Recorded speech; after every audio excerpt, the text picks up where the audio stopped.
Hey, everybody. Hey everyone! How's it going? What's up, everybody? Welcome, welcome to another live episode of the Howling Hour. Hopefully, everybody's having a great week. Marcus, what's going on? How you doing? Hanging in there, man. Just filming a movie right now, a horror comedy out here in Vegas. Took the day off though. Ah, nice, very Awesome. nice. Anything you can tease with it?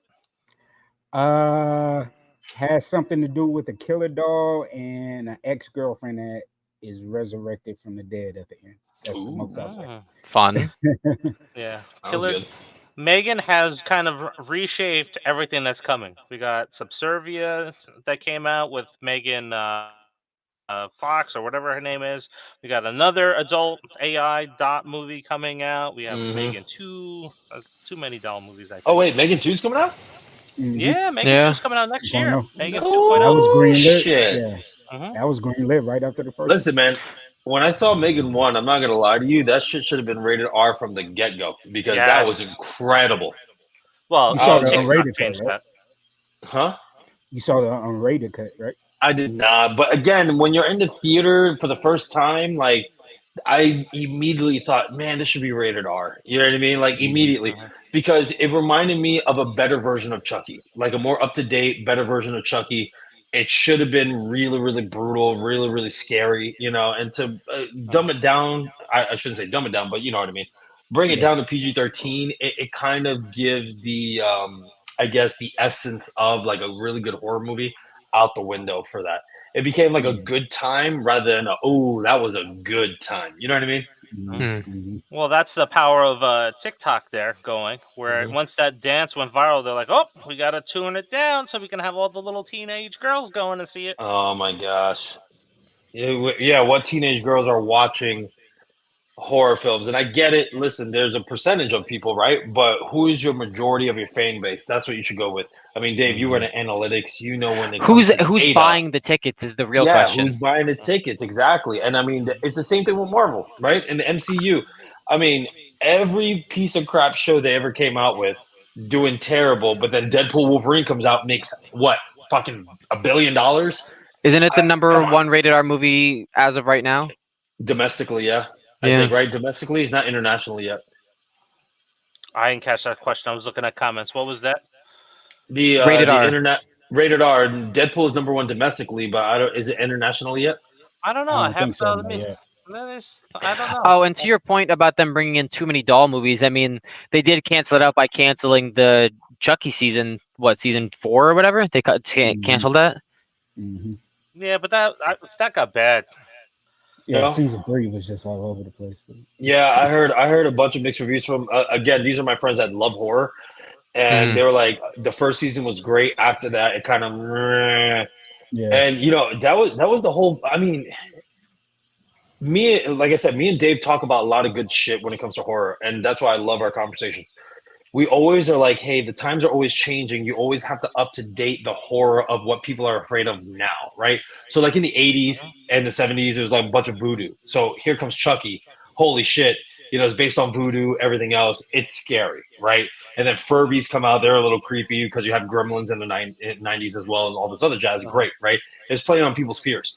But now that we're in 2024, the evolution of different things that scare people, it changes all the time, right? And obviously everything happens in a cycle, but right now, when it comes to paranormal stuff, when it comes to doll stuff, people are not that afraid of that. What they're more afraid of, you know, government conspiracies, Loch Ness monsters, if anything, like stuff of the unknown of like, oh, this is where we're going, end of the world stuff, right? It's getting there because a couple of years ago was the zombie thing in Miami. Remember, you got the guy that was fucking freaking out in bath salts. Then this whole zombie craze happened again because people were afraid. So I just think with Chucky and what Megan does better than Chucky is that Megan's an AI, right? And then the newer Chucky, I get it. They try to do that AI stuff, but everyone remembers Chucky from the old days. It's not the same.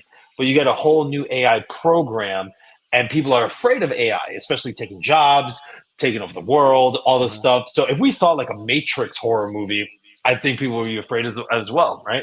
Yep. But anyway, that's for my We TED were- Talk. Yeah, we were talking about that on our Facebook community page today, where we're talking about what horror themes need to be thrown out, and a lot of people's like, all right, well, I'm tired of cell phones not working. I'm tired of getting into the car and the car not working because we're not caught up to technology yet. So, Oh yeah. all right, so Danny, real quick to answer your question, Deadpool and Wolverine is now the highest globally rated R movie of all time with $1.86 billion in the global box office. Yes. I mean, look, Crazy. and this is to wrap it up for the fans here watching. Thank you guys for listening to the TED Talk. But it's the thing is that when you listen to the fans, Mhm. and this is where Terrifier does so well. Damien does it well. David does it well, right? It's just that everyone does this so well of listening to the fans on indie films. This is why I think the power needs to come back to indie filmmakers, finding a way to market, find a way to get the buzz going back in theaters, because that's how you make Hollywood change. Because as long as they get a cash grab, they're going to do the same thing over and over again. But if indie films, independent filmmakers, they take that risk, they know how to promote, et cetera, and make it happen, that's what's going to change the film industry. Just saying. Yeah, it's almost a perfect segue for our topics today. So we're going to talk Ew. about Venom and its rumors and its Ugh. popcorn bucket. We're going to talk about Scream 7, and then we're going to talk a little bit of Ballerina, and then we're going to dive into Terrifier today. But just to see who's out there with us today, we got CG is out there with CG, us. thank you so Hello, much, CG. brother. Thank you so much for always coming on to our videos, brother. We got William William. Watson. Hell yeah, man. I do hate I'm that with too, you, right? William. Yeah, I'm with you, Dude, William. it could be so much potential, like we were discussing with Megan. So, William, you nailed it right on the head. Hell yeah, man. I hate when they do that shit. Crazy. You could Yeah, have a very intelligent, methodical, rated R horror movie. Like they do exist, believe it or not. They're not all Absolutely. just. They're not all just. What they are now. yeah. Absolutely. My the point that I can bring it home for this conversation is we're not getting Saw 11 because right Thank now God. the producers are arguing over the story. They're like, "Oh my god, Mhm. I want it this way." Dude, you're a producer. No offense to anybody that's a producer. You're not the creative guys on there. Step the hell Thank you. aside. Let the writers do what they need to do. Let the actors do Thank what they you. need to do. That is, the entire point of the writer's job is to, write the But scripts. the thing is, though, with the Saw franchise, the producers are the writers and directors. So, Yeah, but at the same time, though, when you're strictly a producer, whatever installment you're in, if you're strictly a producer, you are the investor. That's it. no, that's the Right? executive producer. No, The of course. But what I'm producer, saying yeah, is, yeah, the producer is like the coach of the squad. Like Lee no, I hear Wynette. you. Oh, yeah. I hear you 100%. But this is where things go wrong. It's just like if you have a great director, you have a great writer, and everything else, and then you have the coach telling you, "Well, I don't want it that way." Again, it's Spider-Man 2, Amazing Spider-Man 2 all over again. You have this phenomenal story going on. And Spider-Man and then, 3. Yeah, and then you're coming in. Oh, and Spider-Man 3, by the way, wasn't even supposed to be Venom with I know. Yeah, I Tobey know. Maguire. And they're like, That's oh, we funny. want to do it anyway. Right? And it's just like you got to stay in your own lanes, man. You really got to stay in your own lanes and let the creative people be creative. Again, this is why I know some of the audience here, and you guys heard me say it a million times. This is why I'm a big fan of Quentin Tarantino and I'm a big fan of Robert Rodriguez, that they take the reins by themselves and they're like, I'm good. So, fun fact for you guys that are watching, I know my crew here probably knows already, but in Reservoir Dogs, Weinstein wanted to take out the torture scene with the ear, because what happened was they did the whole screening with just fans before they came out with the main thing, and people walked out. People didn't love it. They were like, "Oh, it's too much." Da da da. And he said, "Hey, you need to take out the scene." And basically, all in all, in a nutshell, is Quentin Tarantino told him to go fuck yourself at the time that you do not say no to this guy. And it's important to the story. And guess what happened? When he won that battle, it was in the story. It's a cult classic now. And the one thing that everyone remembers from that is that damn scene. And every time I hear that song, I always think of that scene. Just stay in your own lane, man.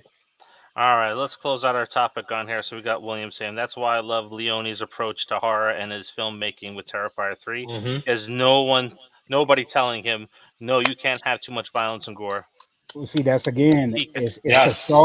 the Saw effect where the producers are the creatives, because Lee Wynell, everybody that's directed, the majority of them in Saw are the actual producers, are the writers, are the uh-huh, creators behind the franchise. So, uh-huh.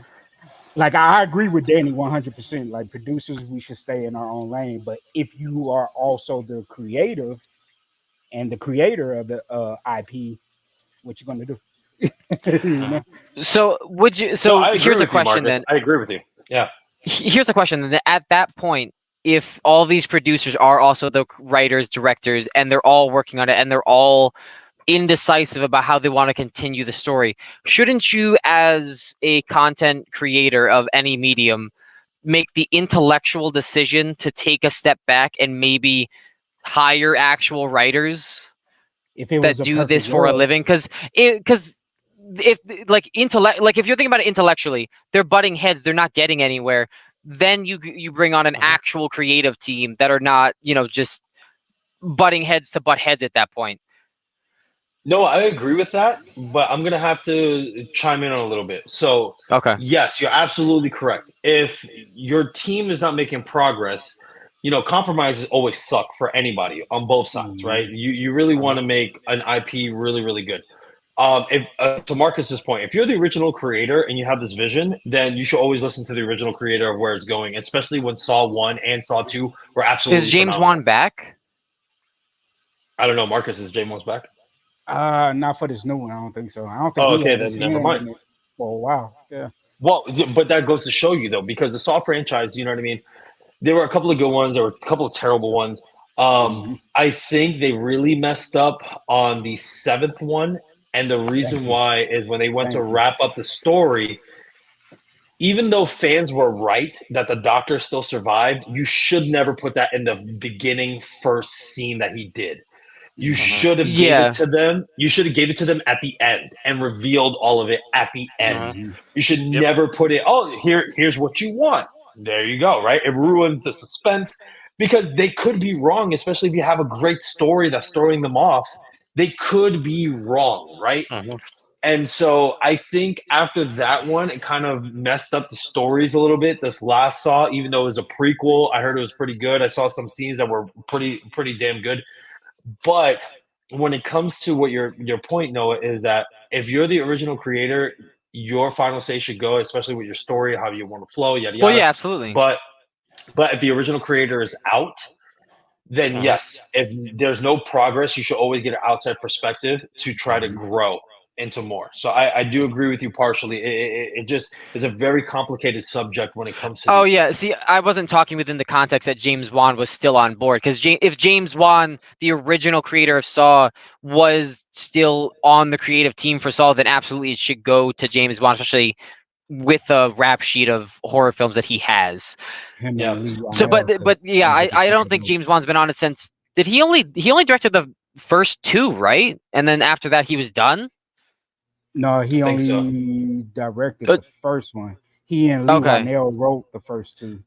The first two, that's right. Yeah. Okay. You know, Okay. He directed the first one. you know where this is all going to come up? It's all going to come up next week on the Halloween Yay! franchise. Yeah.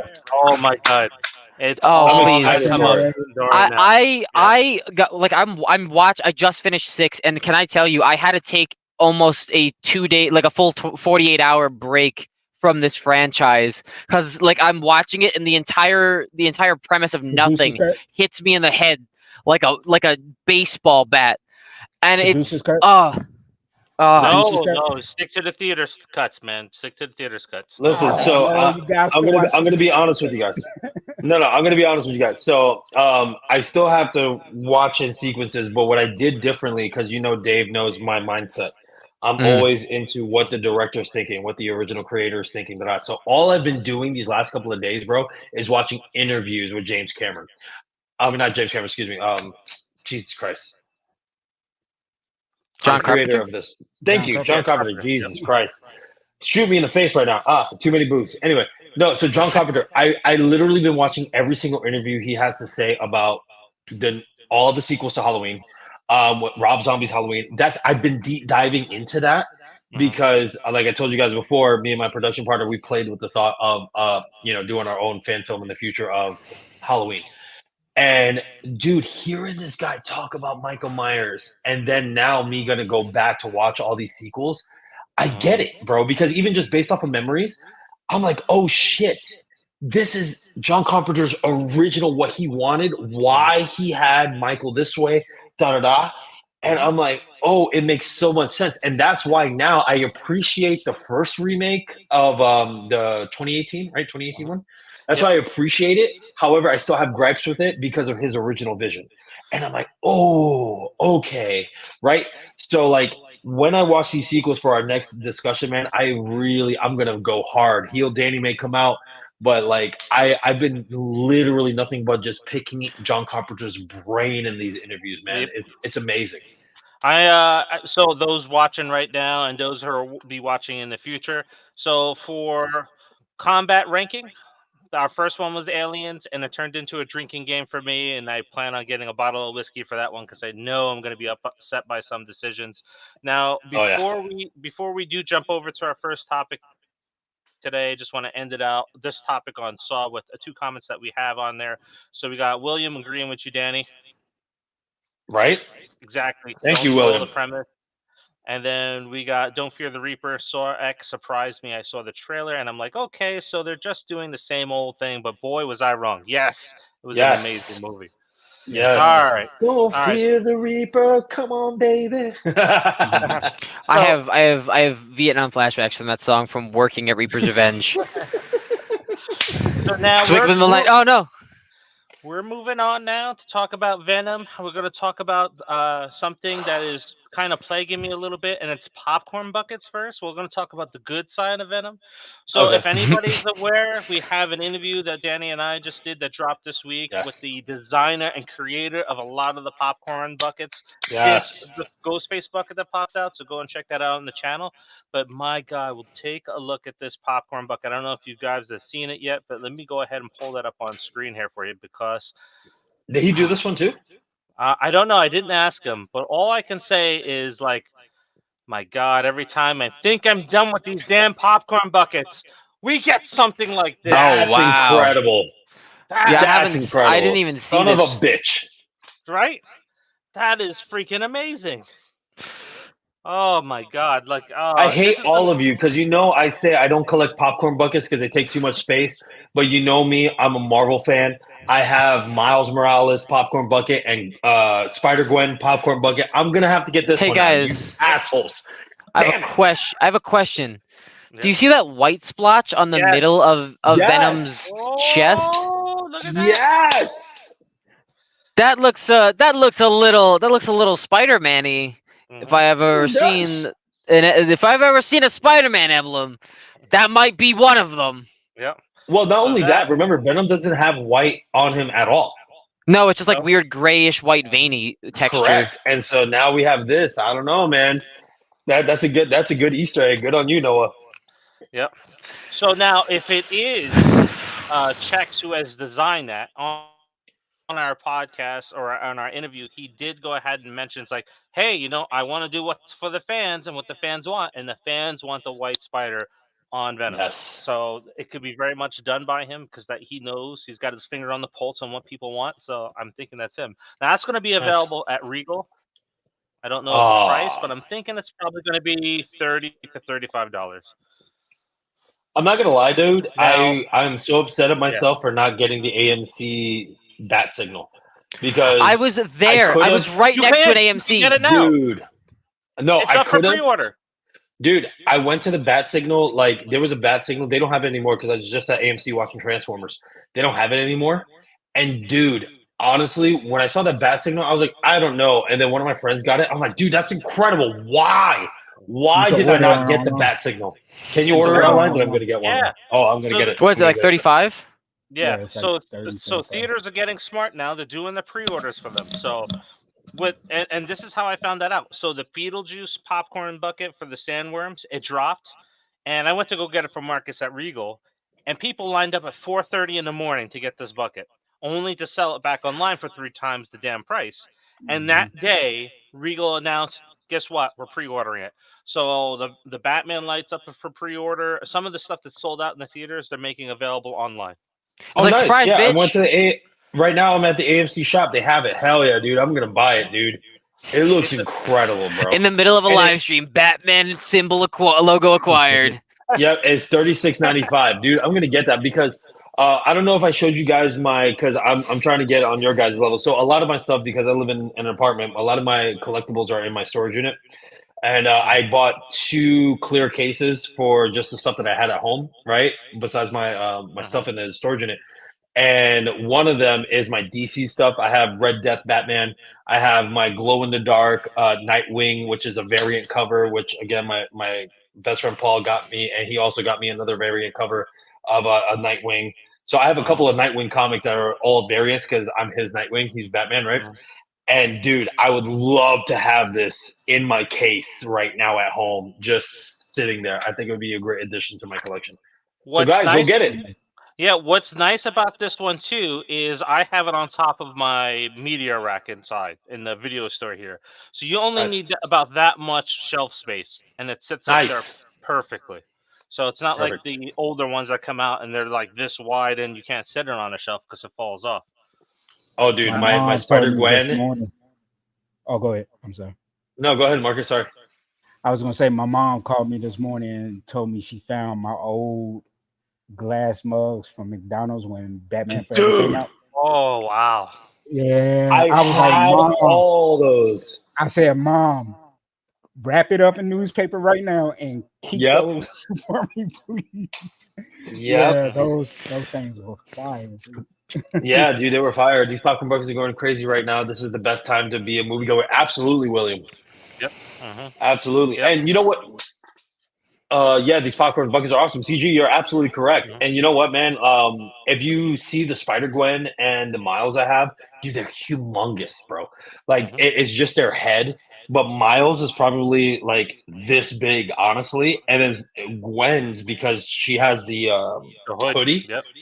Dude, it's this big and like this wide. So luckily I had enough on my shelf space to actually hold both of them.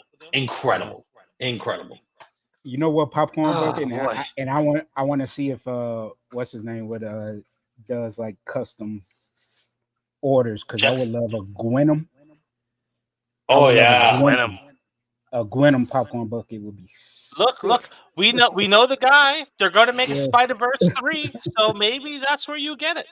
Yeah, you know what? I have to ask him because he said that he might be able to get me that Deadpool one, the skeleton Deadpool. Dude, I'm excited for that one. Nice. I need it. Yeah. All right, so let's move on. So the rumors with Spider-Man 3, not just from Screen Rant, but it's on a lot of different websites right now, is how they're going to get Venom into the MCU is by having Null destroy the Spider-Verse and Venom and Kraven flee to the MCU for help. So Danny, man, go ahead, take it away. No, yeah, sorry. Listen, nobody else wants to talk about it. Dude, you know I'm the big Marvel fan, and the thing about Spider-Verse that was amazing is that especially across the Spider-Verse, the one thing I loved is that even though the MCU is claiming to be 619, right? 617? 616. 619 is Rey Mysterio. Dude, I can't. Yeah, thank you. I can't. I've been drinking too much, guys. Sorry about that. But 616, as much as MCU is claiming to be 616, is that Across the Spider-Verse still said it's 1999, just like how it was established already forever in the comics, and then Feige's like, Yeah, and I love that, and I love the fact that they're still saying no, it's 1999. These are all the different Spider-Verses, yada yada yada. Sony is the main. Listen, we all know that Sony they've been dropping shit movies and stuff like that like crazy. But when it comes to Spider-Man, they are trying to redeem themselves, and they have multiple times. You had Tom Holland finally have the classic suit, not red and dark blue, the red and bright sky blue, just like it, right? And they're fixing everything for Spider-Man. And the fact of the matter is, when you had the end credit, when Venom piece was in the MCU, but then at the same time in the trailer they contain it, but then it's supposed to be another universe going on at the same time. It's going to be a hot mess to me personally with Venom Yeah, 3. it was weird. And then none of the symbiotes No, I look like agree with anything of the comics. They all look like Venom, and it's just weird, bro. It's just fucking goopy weird. mesh fighting on screen. It's the equivalent of Transformers by Michael Bay. And then Like, also, What how color are you was- going to introduce? You're going to introduce Toxin at the end of Venom 2, not have him in this one. You're going to kill off Woody Harrelson, who's probably one of the most craziest symbiote villains of all time. And you're Yeah, gonna you kill know, him. yeah. They had a whole on. like comic series that had basically half of the Marvel heroes fighting to kill or stop Carnage. It's like, no, You know what he the- can't work with his symbiote. They're not symbiotic, but we're the lethal protectors. Shut up. Shut up. How Dude, dare the you? comics. Dude, the comics, the Maximum Carnage comics, the Maximum Carnage video game. Then you have Deadpool versus Carnage. Then you have the animated Spider-Man series with Carnage of he finally takes over Peter Parker and destroys the Spider-Verse until the main Peter Parker comes over and tries to stop him. And then Uncle Ben is the one that actually talks some sense to him and he oofs himself, right? That restores the Spider-Verse. Dude, you have so many stories with Carnage. That's so amazing. And I get it. It was really funny to me of the joke of F this guy and bites his head off. Cool, whatever. That's really funny. But you literally destroyed one of your biggest villains of all time. I think I was the Because only one all in that theater that didn't laugh at that joke. Dude, even with Scream, even with all the others like Riot and all the other symbiotes, nothing compares to Carnage. No. It's always Not been at all. Venom and Carnage. Those are the two main symbiotes out of the whole Marvel universe that really does some crazy shit in there, bro. Mhm. What are we and doing? not just that though, the whole fact of Carnage, the symbiote itself with this dynamic with Venom. You know, Yep. being that it was a Yes. spawn of Venom. And so he will always, in a sense, respect him, but at the same time just be like, hey, I'm doing my own shit and there's nothing you can do about it. Yep. Yeah, He it's always like called the him. He always the called father him father. joke in Yes. that was funny. That was appreciated and that was funny. The F this guy and then biting his head off, that was stupid. I was so stupid. Of a villain that is like immensely more powerful than like they had like I Yeah. it's I was gonna just tell you. That Dude, Venom Woody movie, Harrelson. Woody Harrelson did an amazing job. He did an amazing job as Yes, Cletus yes. Cassidy. He really did an amazing. Yeah, he did an amazing job.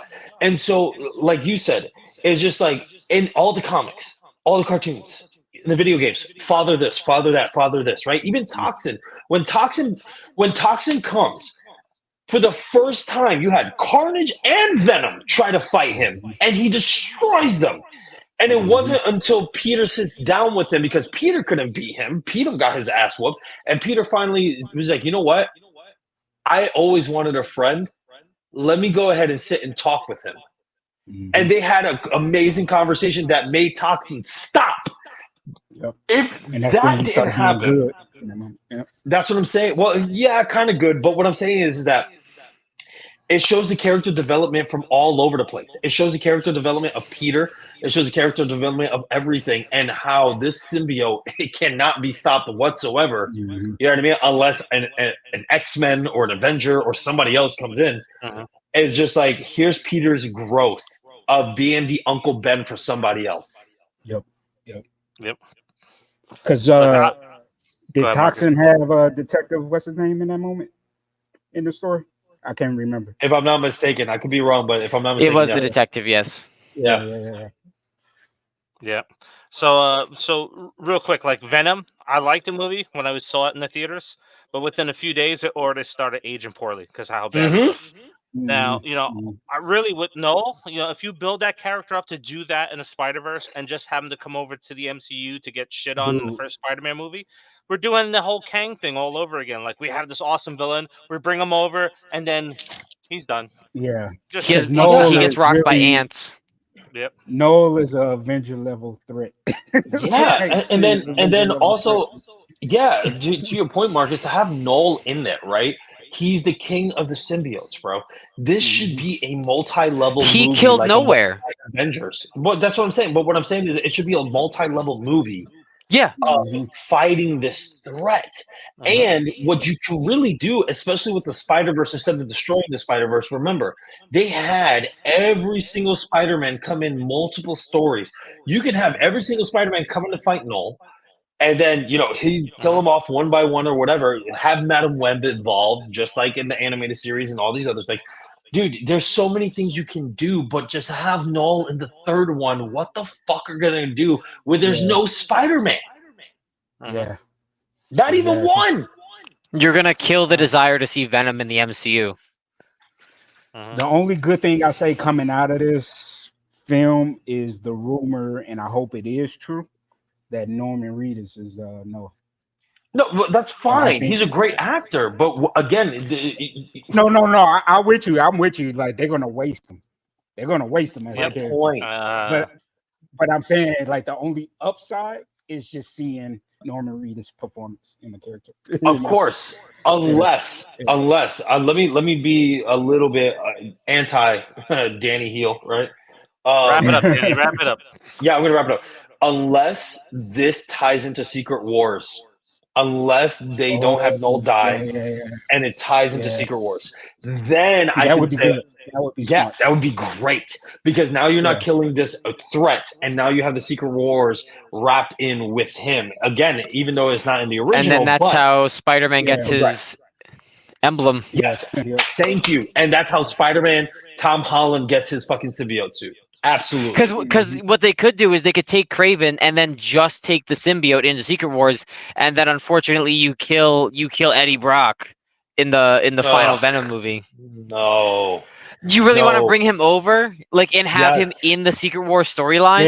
Yes, because Tom Holland. They both wanted to work together. So. Absolutely, and Tom Holland does a great job and fucking what's his name? Tom Hardy does an amazing job as an Eddie Brock. He really does. You know what I mean? Yeah. And then he was the one that was reading comics left and right, and he was the one that said, "Hey, we need to do that. We are Venom, not I am Venom." All this other jazz.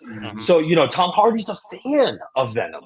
So to bring him into the MCU with Null and everything else, maybe Secret Wars, that'd be incredible, because we wanted to see Tom Hardy either with two people. Either you want the Venom Tom Hardy with Andrew Garfield, or you want Tom Hardy Venom with Tom Holland.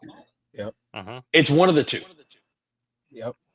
So how do you implement the story of the Venom leaving Eddie and then deciding to go back to him? What's your I just want to know what your idea would be. Okay, so like two things. Yeah. Well, there's two things. So one, remember, so he leaves Eddie, he tries to go back to Peter in a bunch of different stories, right? Because allegedly, in one of the last stories that I thought was really, really cool that recently happened, is that Venom always wanted Peter, right? And that's how Venom gets the maximum output of not eating away at his host, that him and Peter were always separate, right? Which is really, really cool. Yeah, which is really cool that they're always separate, which is cool. But if you want to go the other route of Secret Wars of Tom Holland getting a symbiote that's aside from Tom Hardy's Venom, then you can do the Secret Wars comic of when Mr. Fantastic, he had the machines, yada yada. Tom Holland, being the goofy kid that he is, goes to the wrong machine. He actually goes to one that was containing a symbiote. And then gets his Venom. And that'd be pretty cool, because then you have like Venom Tom Holland versus Venom Tom Hardy, or you know what I mean? It's just a multiverse thing. But they have to do it right, man. They have to. Yep. All right, so we got Joseph out there.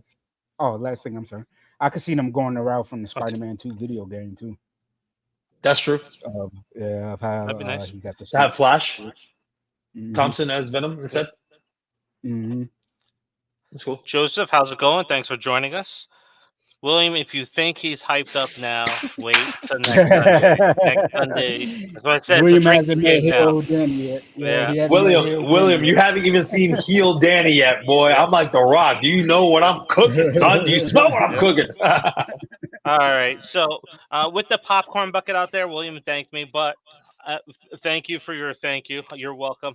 We all did it together to get that popcorn bucket out there. But I may be on to something when it comes to Scream, right? So I don't know if anybody saw it, but it did this little video back at the beginning of the year, and it's 5 stories to save the Scream franchise. One of those stories was Kirby spinning off into her own story where she's going to be tracking down Ghostface of the cult across the country. Now, with Courtney Cox releasing a statement this past week about bringing Dewey back for Scream 7 and that she hasn't signed on. That's another story that I trekked on in that video where we're talking about we're retconning 5 and 6 out of there and we're going with a Courtney Cox. No. Let him rest. Dude, Let him rest. Dewey. Okay, 2 things. He went And me out and like Dave a talked about this. Yeah, me and Dave talked about this. Number 1, Dewey dying was a significant thing in Scream 5, and to pass the torch onto the new characters, which is great, right? As much as we hate it, you know what I mean? It's the way to pass the torch. However, Dewey surviving, you have to do it right. Like, you have to really make the story right. Like, fake his death, whatever. You have to make sure it's right, because if not, it's going to piss off a lot of fans, including us. There's no way. And then I love it. Me and Dave talked about this a million times. They mentioned the Reddit cult of Ghostface in number 5, and they never capitalized on it. What are we doing? And then we even said it. If Stu was the one to get this cult of Ghostface going, incredible. But again, if you have no other stories and it's just some random Joe Schmo, it's not going to work. It's my opinion. Yep. Well, I mean, look at the size of the guy who killed Dewey. But I mean, that's what I'm he saying. Literally got gutted with intestines falling out. Yep. Ain't no surviving that. Yep. Technically, they didn't show the intestines and everything. Technically, they didn't show the intestines. Oh, you see it. You see the guts in the blood. You see a lot of blood. You know what I mean? Yeah, but I mean, how much can he go through? He had 2 knives going this way. That's my point, Noah. He got gutted from stern to neck, just like Stu said in the. Oh, Dave's gone. But no, so continue before Dave comes back. No, you hit it on the head. This is why I said Dewey should just stay dead. You know what I mean? As much as we hate it, he just should stay dead. So if they regret the death, it shouldn't have happened. That's exactly. And the thing is, though, and me and Dave talked about this before, is that this is why you need stunt doubles if you don't want to be like, oh, it's a Stu person or anything. You need stunt doubles that are the size of your fucking actors, dude. Yes. Because if you really, really want to say, like, you would think that would be common sense. Exactly. But if you really want to say, hey, it's this girl that really did kill Stewie, you need the size of her to be as a stunt double. Exactly. You cannot have a gigantic man or dude to be a stunt double and say, oh, she did it. And then you're like, dude, there was a huge size difference. What the fuck are we doing? Right? Yep. And it's funny. That was it's funny with the camera trick. A lumberjack. Because they had the stunt man kneel down backwards like this, as if he was trying to portray her being short, being that she's only like 5 feet. He looked taller than Dewey. He was taller than Dewey. Well, they're about the same height. No, you can't do that. You had David Arquette doing the same thing. He said they were trying to trick us, knowing damn well we like, nah, man, that's a tall. Yeah, they can only trick us on size in Tom Cruise movies. That's where they have it. Him standing on a box. He's how tall? Yeah, exactly. Yeah, but no, I agree with you. Noah, he should stay dead.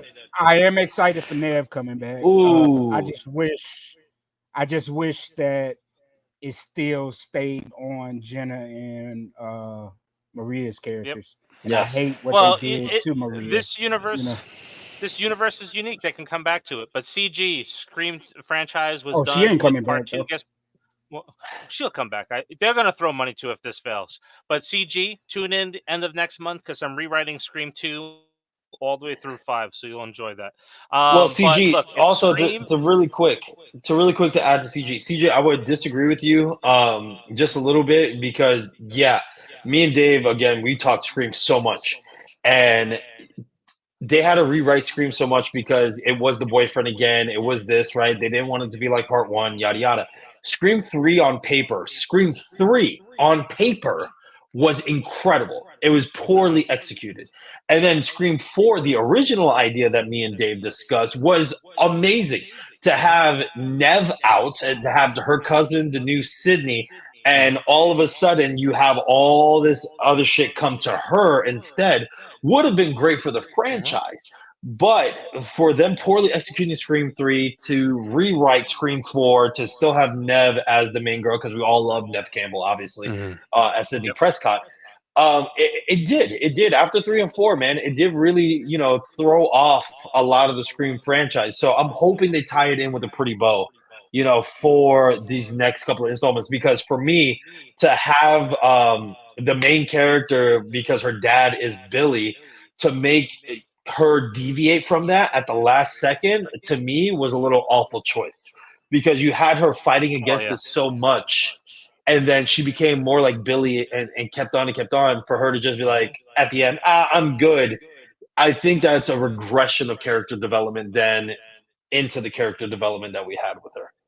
Well, before they fired her, I was hoping that she was going to end up being the killer, and Jenna Ortega would have had to go up against her. Dude, incredible. That's what they were leaning toward. That's what they the core 4, in my opinion, was probably a step up from what we had got in comparison to the original.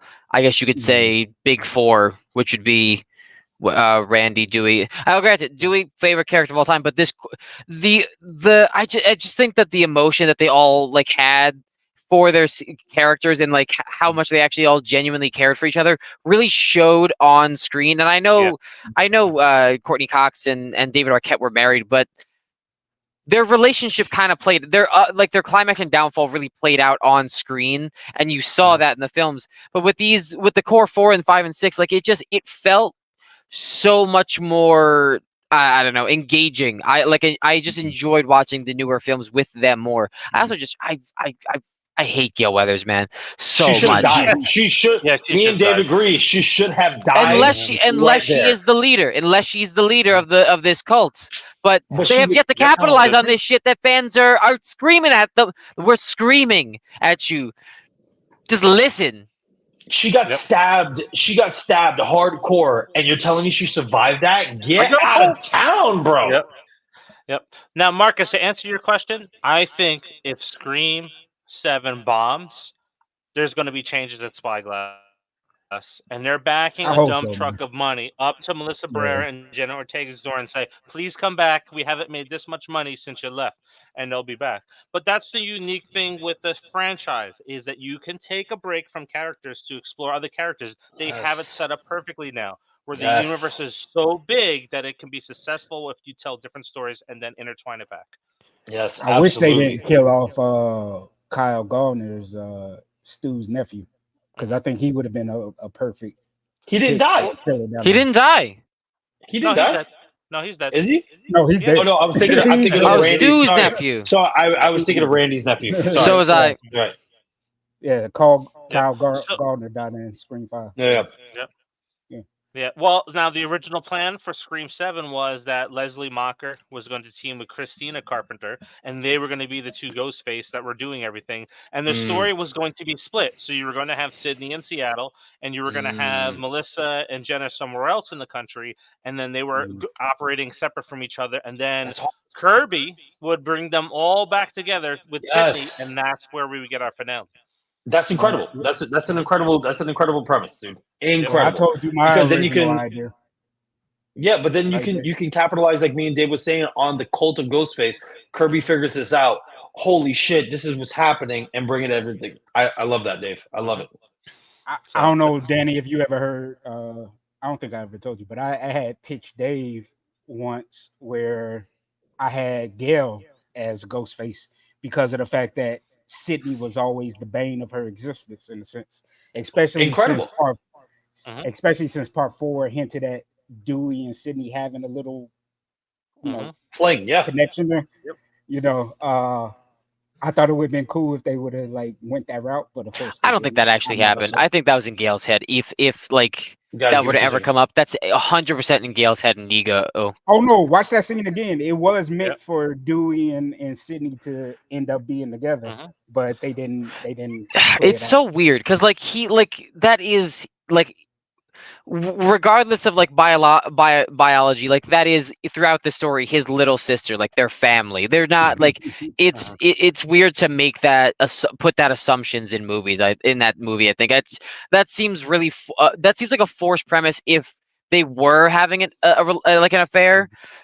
Whereas Well, if no, it's in they Gail's weren't having head an that affair. It was just that because of the fact that he was always her Superman, they kind of fell for each other. You know what I mean? Like over the yeah, I years don't know. as I they think got older. I think Yeah. that's weird. I think it should just remain. It should remain as it was, which should be like a sibling bond of family. Because like that's basically what it was in the first movie. It's like that's my little sister's best friend.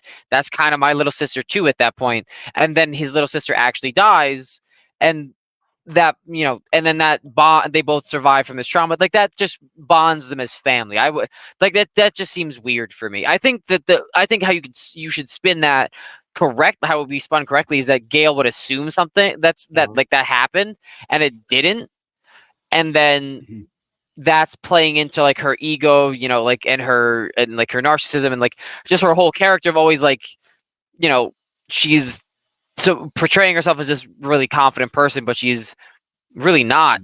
So she's assuming Dewey and Sydney are potentially fooling around or whatever, and it's not actually true. That would make more sense to me than Dewey and Sydney actually falling for each other. That just seems weird. Dude, In my Noah, you personal don't opinion. know you don't know how hot Nub Campbell is. That's why. Look, you act like I Kidding. haven't seen the Kidding, dude. movies. I don't know, man. It's The way you called talk, I don't know. nephew. I'm Nephew is kidding. called, what do they call it? Trauma bonding or something. It's a real thing. So I know Yeah. what it is. Yeah, no, I know what it is. But I mean, wouldn't they all Sandra be trauma Bullock bound then? explains It'd be like it. it'd be a thruple at that point because she was there too. I mean, they were all there. Don't you're gonna leave Gail in the dust? That's well, like remember that's Gail left him. unfair. Remember Gail left him to go to New York. But So not only that, how many times did Gail reject Dewey? Well, I yeah, mean, yeah, Remember, Gail she sucks, rejected him obviously, constantly. but Yeah, oh, dude, she's terrible, dude. She's a fucking no, terrible human. I've Yep. never liked Gail's character. I was rooting for her to die since the first one. All right. So before we jump on to our next one, Lucas is with us in spirit. Hey, Lucas. We got our yoinker in the You got chat. a yoinker. Hey. All right. So let's see. Behold our yoinker. We had a trailer drop this week. Mhm. I have mixed feelings about it. It is the John Wick I know. spin-off trailer. It is I'm Ballerina. excited. So I'll show a couple of scenes. We got whatever. We got Ana de Yeah. Armas. Anna in it. Yeah, that's it. She is our main character in it. There she is, right there. So, what's your thoughts on it? Before I give my thoughts on it. So you know me, I'm a huge John Wick fanatic. So Mhm. let me jump in first. So for those that don't know, Anna is portraying a character who we have seen in the universe before, but briefly. She is portraying the ballerina that Angelica Houston had dancing on the stage until her feet were bleeding in Mhm. John Wick Parabellum when John came to get his ticket punched. Okay. And so they actually show the original actress in the trailer a couple of times where you see the tattoo on the back and everything. The whole thing that I have is the only problem I have is I'm tired of the whole they killed my father plot, they killed my Mhm. parent plot. I mean, we've seen it with Batman, we've seen it with so many Mhm. other characters. I just wish that they would have just said, hey, she was adopted like John and she fell into the life. We don't need an explanation as to why she's a Mhm. contract killer. You know what I mean? Yep. Especially since we saw where they were training, you know. Mhm. So to me that kind of ruins it. But Well, yeah, I if she's love the there John as Wick a movie. child, then wouldn't she be living there? Mhm.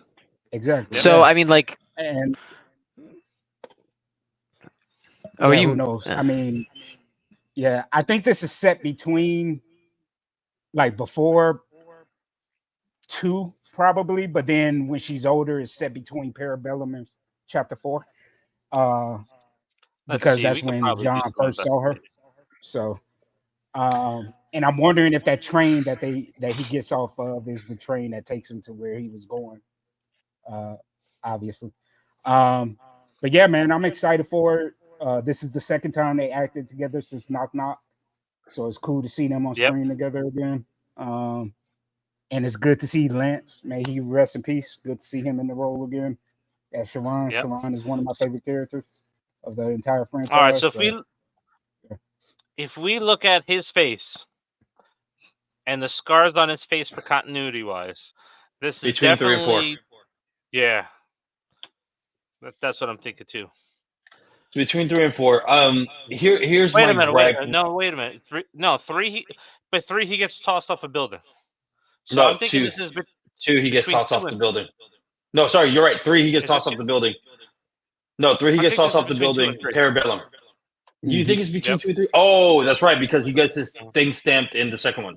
Yeah, you're Yeah. right. You're absolutely correct. So it could be between 2 and 3. You're absolutely No, correct. he gets his thing stamped in 3. So I was saying when she's a little girl, I bet that takes place between part 2 or around part 2 or before part 2. Yep. Oh yeah, that's right. You're right. So I was correct. Yeah. Between 3 and 4, right? Because Yeah, in yeah, Parabellum he does go visit. Okay. So here's the yeah. deal. So here's my problem with Hollywood and a lot of things is this that as much as people want, and again I'm going to sound very very heel Danny right now, but the thing is though is that as much as you have like empowerment with women and stuff like that, they can't go against dudes that are fully trained. You know what I mean? I mean, you hear Of from course. UFC fighters in reality, right? You hear from boxers and everything else. You really can't do that.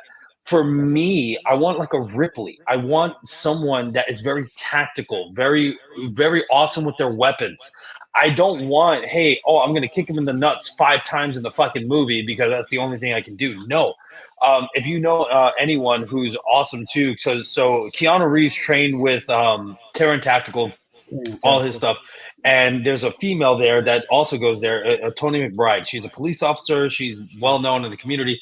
Her accuracy for shooting is fucking out of control.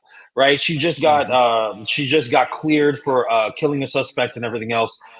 When she was in the total right, finally, LA with their weird rules and whatnot, but she finally got cleared. But what they said was on the investigation was that her accuracy of shooting the suspect was so incredible that it's like a 1 out of X amount of people that can actually do that. Mhm. Love that, right? And let's put that into a movie. Let's Yep. put this female that's super tactical, that fucking destroys everybody because of her mindset and her tactical and her brain of what she's actually doing. I don't want to see another female lead that's overpowering big dudes that are actually trained assassins and stuff like that. It just doesn't work. Mhm. But if you give a realistic of this chick is very tactical, she sharpshooter, all this other jazz, I'm all for it, dude. I am absolutely all for it. You know what That's I mean? why I love And Halle Berry in chapter 3 in Parabellum because absolutely, she was straight up tactical. yes. Halle where I Berry was was going. super Yep. tactical, especially with her dogs. You know what I mean? They were all trained and stuff like that. She was super. I loved Halle Berry's character in the third one, man. Absolutely amazing. We need a chick. If we're gonna do a female lead, do her justice, man. Don't give her. Oh, I'm gonna throughout the entire movie. I'm just gonna kick dudes in the balls. That's Yep. great. That's So that's all we're gonna resort to. we all Dumb. know why Anna de Armas is in the movie because the way she looks and her lead and her star power to bring people there. But like you guys said, the person that should have got the spinoff was Sophia, Halle Berry's character. Right. This Yep. is the movie substance playing out in real life. Right. Yep. This is what the movie Absolutely. The Substance is about. You have the aging actress, and then you have an up and comer, and that's what that movie's about. And we're seeing this in the John Wick franchise because Sophia and Halle Berry. That is what I want, and I think I'm pretty sure people would love to see that character spin off too, because everybody I talk to talks about her character. Well, it Dude, also just I makes was the most so amount of amazed. sense. Yeah, but I was so amazed by her character. I was She was intrigued by her great. character. The Yeah. other catch Dude. though was that the ballerina was cast. I mean, was greenlit the weekend Parabellum dropped. So they made that decision, and they had cast Anna de Armas that weekend. So it was already. So it's been in the making since chapter 3. Yeah, but and you know I'm what? with you. I According to the wanted Halle trailer. Berry's character. Yeah, I wanted Halle Berry's character Yeah, and according to the trailer, maybe they're just showing highlights, right? Maybe I'm just talking out of my ass because obviously this movie or show or whatever is not out yet. But maybe she's the character that we've all wanted. Maybe she is very tactical. Maybe it's just that when you see constantly from Disney, from other movies, you have the female just kick dudes in the balls. It's just like no, yeah, and overpowering. It's like, come on, man. Give me someone that's absolutely amazing. Like I said, I always go back to strong female leads. Like, Wonder Woman was one of my favorite DC movies of all time. When you get to Aliens, Ripley, man, she's fucking incredible. She always used her brain of how to fucking kill the aliens and all this other jazz, right? Like, this is what I want, man. I want someone that is very thinking outside of the box and not being John Wick. Like, I love in the trailer, he's like, you're already doing what I'm doing, but we don't need another Baba Yaga. We need someone else that's different, that is like, oh, don't mess with this chick. She is insane, right? Yep. Like, we need something like that, man. That's just my 2 cents. We need The next Matilda. spinoff. The next spinoff should be Yeah, so you're not getting the reference. So Matilda is the young assassin that was trained in Leon the Professional. Oh, I thought you were talking about Matilda from Matilda. Yep. Yeah, I thought Matilda from Matilda too. We need a sidekick. I mean, she was really intelligent, but the superpowers might be a little bit of a stretch there. Right. You know what spinoff we should get, but it may be the next movie according to the director, is Hiroyuki Sanada's daughter from Part 4, who was going after Donnie Yen at the end. That should be the next spinoff. Dude, I would love a Donnie Yen spinoff. I would love a Donnie Yen spinoff, the daughter spinoff. But the one thing, because obviously John Wick 4 was open-ended. You don't know if he really died or finally he's into hiding the way he wanted to live his life away from everything. I get it. But, dude, if we do a prequel of how the Baba Yaga became the Baba Yaga, that would be I want to see that impossible mission. I want to see the impossible mission and Vigo sent them on. Absolutely. And that has to be at the end of the movie. Yep. That has to be like mid to the end of the movie, and the finale of how he finally how he gets out. Oh, that would be amazing. Yeah, they're probably saving it for TV. So we got Lucas saying that he's excited for the project. Love that. Like, even though I enjoyed the Continental, I just wanted more because it left more questions unanswered than answered. Especially I agree with that too. Yep. Yeah, well, especially with one some of the actresses got to take advantage of that. Look at Sydney Sweeney. So she's taking advantage of that. Yeah, it sucks though, because like you have like genuinely decent actors. It doesn't even matter if they're like I don't know, you consider God tier attraction or like not. Like we have several very good actors only being hired for their looks or being pushed aside because they don't have the look, and it's part of the reason that the movie industry is being killed off is because we're going for appeal. We're going for sex appeal instead of storytelling. And that's not how storytelling works, unfortunately, unless you're going to the 4 women aisle at BAM. Well, Noah, to your point though, the substance. Yeah, and Noah, to your point, I mean, I was watching so years ago. This was like 10 years ago. I used to date a young lady in the entertainment industry, and she used to show me stuff like back in the 60s and the 50s and stuff like that, which I thought was absolutely incredible. You had these attractive women, which obviously we always want, like the attractive males and attractive women in these entertainment things because they're supposed to be the godlike persona, right? Whatever. The epitome of man and the epitome of women. But the difference is that back then, to your point, they were great actresses. They were great stunt people all in the same time. They could dance, they could sing. They were fully stacked, and that will progress the movie forward besides just looks. Nowadays, you have people that are just popular on TikTok, right? And because they have a lot of views or because they're just pretty or handsome or whatever, and they're just getting roles. And then when we see the movie, it's just like, ugh, like they're not a good actress or actor at all. You know what I mean? I think if you're going to go with the attraction route, which is fair and valid, you should make sure that they still have the skills stacked to progress the movie that's the forward. good thing. Yeah, I agree with you, Danny. That's the good thing for Anna. Anna is a good actress. So like there's not anything against Sydney Sweeney and Anna de Armas. Like they're both good actors, but That's not typically what they're hired for, and that's Yeah, that's true. and that's probably part of the reason that Madam Web sucked so much. Oh yeah. Yeah. Well, It's like, also oh, these the guys writing. all these Also gals the are so writing. pretty. It's like, yeah, but they also, they're actresses. Maybe, give them a worthwhile script instead of, like, yeah, just look sexy for the camera. It's like, Yeah, I let's am just have hoping all three for this Spider movie, Women though. for 5 seconds. Let's have all 3 Spider Women and their Yeah. powers for 5 seconds in the fucking movie. Yeah. and then, I Great. am hoping for this movie though that we could get back. Noah, you were probably just a kid. Well, actually, you weren't even born when this was out. But Danny and Dave, y'all remember La Femme Nikita and Point of No Return? Yep. I'm hoping for Okay. this, the ballerina, that we get that type of tactical action from her. Like There we go. Danny We'll said, see. where she's not overpowering people, she just straight up blasting these movies like left and right. Yep. You know? I will say a tactical way of hand-to-hand combat, or like close and personal combat, like with blades and whatnot.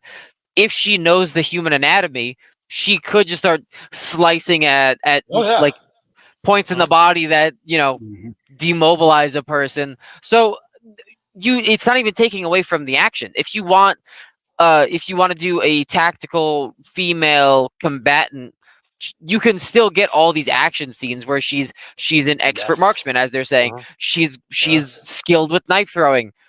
She knows the human body, so she knows how to disarm somebody permanently or temporarily, because she's just fiercely intelligent and knows how to take somebody down without the use of brute force. Because we've even seen John Wick do it. We've seen John Wick tactically take people out without the use. I mean, he's also blown people up, but like we've seen him like take people out by just disarming them because he knows how the human body works.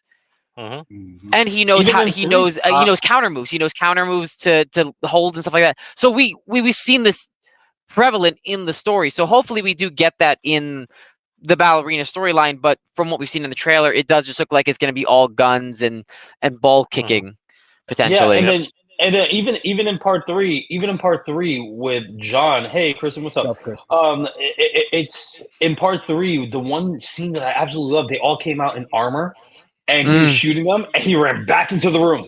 He's like, I need something heavier. Yep. He's like, Yeah, and then he figured out how to. He was just like, I just got to get close and shoot under the.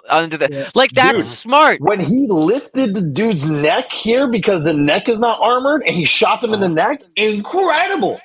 Yep. Right? It's like it's graphic as hell, which is dope. And then it's also just it's so cool to see how rapid, like how people are in real time situations. It's like, I just know exactly what I got to do. Like he's in it, and you can just see why. And in these scenes, you're seeing why he's the Baba Yaga, because it's not that he's not getting shot at. He's just playing to his advantages, and that's what makes him such a ruthless unaliver. Yep. Oh yeah, Well, and then Lance. Even, Hiroyuki Sanada's daughter in chapter 4, when she was going against the giant, like she took out his Achilles tendons. Yep. And she just started climbing, stabbing him as she was climbing him. And then Lance Reddick. I loved it. Fucking John Wick goes right back. And then he's just like, I need something else. He goes, armor piercing. Like, all right, cool. Now we're in the game, right? Like, incredible, dude. So anyway, alrighty. Lance Reddick, what a treat to that series. Yep. Let's get to our main topic, and that is Terrifier 3 predictions, final predictions. And if you're just tuning in, it's the reason why we're doing final predictions so early is because next week's the first week of the month, and we're going to be ranking Halloween, and then we're going to be having that drinking game for how many times everybody pisses me off with their rankings of movies. So the unofficial drinking game. Yeah, I've already been drinking all day. We're good. So those that are watching, if you want to drop some of your predictions in the comments, we'll come back to that in a few minutes. But Marcus, you're decked out in the Terrifier gear. You're a producer on the film, so you get to start us off. Predictions for Terrifier 3. So one of my predictions, and I know I will be far off base, is we'll finally get more detail about Sienna and Jonathan's father and his role into this whole game. Whether he ended up becoming a demon by happenstance, Mhm. and is a cog in the story. Uh, Possibly that demon that we actually see in the trailer, who was a Ooh. demon in Hmm. the ninth circle. Mhm. But it's just something about that character. I don't know what Damien has in the twisted brain of his, but I'm curious to see for that story to come full circle with their dad. And I'm Yep. I'm guessing that he could possibly be one of the demons, or maybe some benevolent spirit that his spirit it was inside the sword and everything. Mhm. Remember, because it had I Mm. that I also had this on mm, my prediction list as well, that yeah, we would see their dad in some capacity, in yeah, some explanation. So I mean, who knows? If not in this movie, maybe sometime in the future franchise. Well, yeah. I think you hit it on the head there, and I think what we're seeing in the trailer is multiple timelines. So Yeah. Mhm. when we see Art as the Santa Claus under the tree, and we see the little girl, I'm thinking that that's Sienna, and that's the separate timeline where we're going to Mm, see Sienna's dad and stuff like that play Mm. out. mm, Interesting. Interesting. Good Yeah. one. That's a Yeah, good one. I like that yeah, prediction. yeah. What else are you predicting there? Anything else? Uh, I mean, I gotta keep quiet. Well, I'm not a part of part three, but I mean, I would love to see. No spoilers. Yeah, no No, spoilers. I'm just saying it ain't a spoiler. I would love to see the demon that embodied the little pale girl and Victoria in Yes. full Mhm. effect. That we actually get to Yes. see that demon, because we Yep. only saw it in the drawing, in Yep. Jonathan and Mm-hmm. Sienna's dad's Mhm. drawing. But I'm Mhm. predicting that we'll actually see it in flesh in the movie. So Nice. yeah. Mhm. All right. All right. Danny, how about you? What predictions you got? So, like I told you in our last video, I would love to see the origin of Pale Girl because, Mhm. she didn't do much in the second one. Obviously Mhm. people, would disagree with me. Oh, well, she wrecked the right art. That's fine, dude.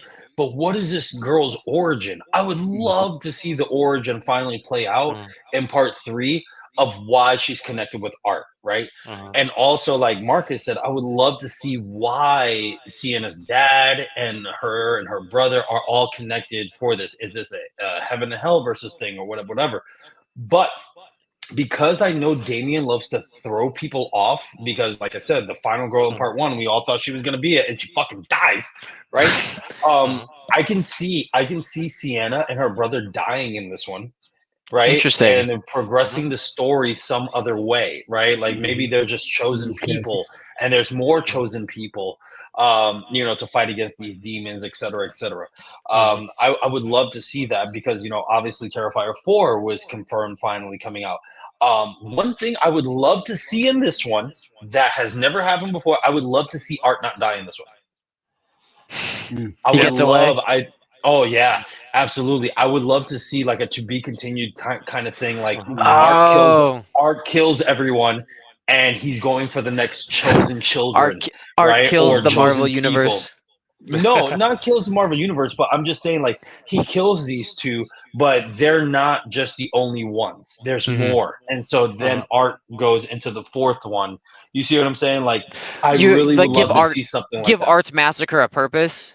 Yeah, because think Mhm. about it. So, like, if Damien loves to throw us off, because he threw us off in the first one, he threw Hmm. us off in the second one when they kill Art, and then he's resurrected again, right? Mhm. I would love to see this one, as in, like, you think these two are gonna win, they don't, right? Mhm. And Mhm. then come to find out, oh, there's other people with visions and stuff like that that they're chosen to destroy Art, right? And Mhm. then if the fourth one's the finale, finally have like, Mhm. oh, these people come together. Like Hmm. those, I would love to see something that would turn people on top of their heads. Me and Dave talked about this in Mhm. horror. My favorite type of horror is that flips people upside down. You're just like, oh, I thought it Mhm. was going this way. Oh, right? Mhm. To I would your point, love I to see mean, that. in that like art journal, that the sketchbook that Jonathan had, you see Sienna drawn several times fighting demons in her dad's predictions. You don't see Jonathan at all. Yeah. Mm-mm. Mhm. So Yeah. that either means that he is not supposed to be there, and he is some ulterior, like I don't know, like he's like, oh, you're not supposed to be fighting the fight of good and evil, so why are you here? And he's like, going to assist in some other way, making sure good wins over evil, if that's the whole story that they're going for. Or it just means that he is probably going to die, and he is a large part of the reason why Sienna becomes a demon slayer at this point. So that, I mean, like, that would, yeah. So I mean, like, so even taking one of them out, like, if you don't decide not to take both of them out, you just take Jonathan out, that would be a huge progression. Because, like, she loved her mom, but she had her issues with her mom. But, like, with Jonathan, like, that's like, she's taking care of him at this point, like, ever since her mother passed. So, like, this is big. That'd be, yeah. Or flip it. Oh. Kill Sienna. And then all of a sudden, Jonathan is the one that now has to find all these other chosen people to come and kill Art. You know what I mean? Because what a bigger FU than, like you said, the sketchbook, all this other jazz. Sienna's a demon slayer, and she dies, dude. Come on, right? That is true. And What he if, was in they were some on that- capacity also getting visions, wasn't he? Yes, he was. That's He what I'm could saying. use That's that why to he track always was. the other people. Absolutely. What The if, Dream Wars. What if they were like the whole third film? They're both dead and live in an endless hellish. Dude. Could you imagine? If they died in the second one and this is just a loop playing in the head, incredible. But I love that idea, Marcus. But or what I would love to see is you because Ark the Clown is the favorite. So I think this would not go great amongst fans, but just hear me out, just a hypothetical, right? Let's say, for instance, the big bad is not Art and is actually Pale Girl. Right? Oh yeah, So I think Art is just her weapon. I think Art is. Yeah, that's what I'm saying. So let's just say Art dies in the third one, but it was never about Art. It was always about Pale Girl. Then that's cool because now you had a setup of a big bad in part 2, has a bigger part in part 3, and then all of a sudden she's the big bad in part 4. I like that. Wow. Yeah, that'd be very different. I don't know how fans would react to that, having Art knocked out in part 3. Well, that's my point. That's my point. I think it wouldn't go well. I really don't think it would go well, but it wouldn't surprise me. Like I said, Damien loves to turn people on their heads, so I would not be surprised if that was the case. Yeah, I'm kind of feeling that Jonathan, like you were both saying, that Jonathan dies in the next one, and I think, Danny, to your point, I think that's the cliffhanger ending going into 4. Is he's killed in the final scene, credits roll, bam, that's it. Or we get the classic Walking Dead Negan episode where he goes to kill her, and that's it, credits, and we're all like, what the hell happened? And, listen, I would hate it, but I would love it at the same time. Yeah. You know what? So I that'll would be interesting love. because. Oh, go ahead. I'm sorry. No, go ahead. I was going to say, to Danny's point, I would love it if they didn't kill Art, because when was the last time besides Infinity War that we had a villain actually win? Yeah, at the end of the but that's what I'm saying. So You know what I imagine mean? Art wins. That's my main theory. If you're asking me for my main theory, I think Art is going to kill both of them in this one, and it's over. I haven't seen main that. Villain wins. I haven't seen that since Arlington Road with Tim Robbins and where he was, the terrorist, and he won and walked away. I mean, think about it. Agent son. Yeah, but think about it. A lot of movies that get a lot of like, holy shit, they won. It really stays in people's head. You're talking about Empire Strikes Back when the fucking bad guys win, right? You're talking about Seven when fucking what's his breath when Kevin Spacey actually wins and fucking and when Brad Pitt kills him, that was a part of his plan. He wins. All the movies, when you have your villains win, it gives you that biggest mind fuck that you're like, what just happened? Right. And then you have all these theories that come from it. So I think if you're asking me honestly, Dave, for my legit final prediction, I would love Art to win. I would love Art to kill both Sienna and Jonathan. And all of a sudden now you have a new crew of chosen people that has to defeat Art in the end. I think that is a fucking baller way to end 3, segueing into part 4. Wow. I mean, you could say Jigsaw in the first 3 Saw movies, but I mean, he didn't die in part 3. But yeah, no other horror franchise really attempted that like that. So Yeah, I would love it if Art survived somehow and just was like a big fuck you to everybody. Yep. Yeah, absolutely, absolutely. Yeah. No, we got to add in this. Any different predictions from what's been said? So, I mean, one of my predictions already came true, which was that we're at least getting a fourth movie, and that was confirmed. Mhm. So, my prediction of us getting a fourth movie has already been confirmed, but I think that it's probably going to go beyond that. I think that if popularity dictates. See, but here's the thing: we were also told that we weren't getting anything past the third movie, which is why I have no idea how this movie's going to end. Because Well, up until this, what's up? Remember, Terrifier 3 was tracking at 4 hours. Yes. Yeah. He split. He's Split it. essentially split these movies. Okay, so, but it's just now being confirmed that we're getting a fourth movie. So up until this point, we were only supposed to get a third Terrifier movie, and that was going to end the franchise.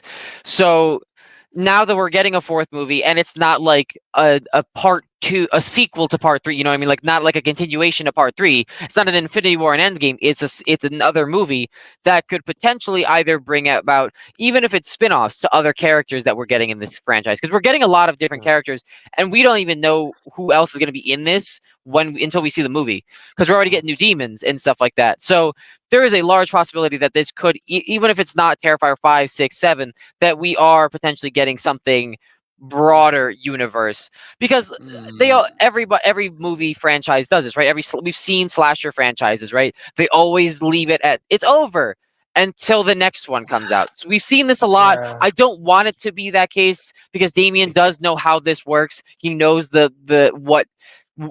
cascade of downfall that brings. But we also seen that these slasher franchises, when they continue, it's typically multiple different directors and multiple different ideas. So I don't know. And my other prediction, I have a small one where like Brooke's boyfriend returns, because he did get stabbed in the dick, but that doesn't mean he's dead. It just means he's dickless. True. He could potentially be, because we didn't see him die. He was on camera No. like wincing, so he could just be, Bro, we could be he getting died. dickless dude boyfriend coming back.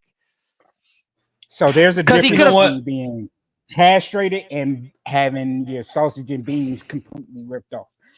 Well, yeah, Yeah. but you could still live from that. It's- Yeah. Well, depends on Bled how out. fast someone comes. But we didn't. Yeah, but to we your didn't see point- that. We didn't see him yeah, get to bled your out. point, Noah. Yeah, Mhm. to your point, that could be a possibility. But the way Dave just said it, though, I think I'm gonna have to agree. If it was Terrifier 3 so long that Damien's like, hey man, we can't have a 4-hour movie that's split into two, I can see it ending on a cliffhanger, like Dave said now. I can see it like a Matrix 2 to be continued kind of deal. You know what I mean? That Yeah. it's a direct sequel to part 3 instead of a time skip like we have from 2 to Yeah. 3. You know what I mean? Like I Yeah. really do see that if Like it Reloaded is to that Resurrection. case. Yeah, absolutely. And I think ending, but also I hope Damien knows. Again, Damien, we love you. Keep creating these movies, right?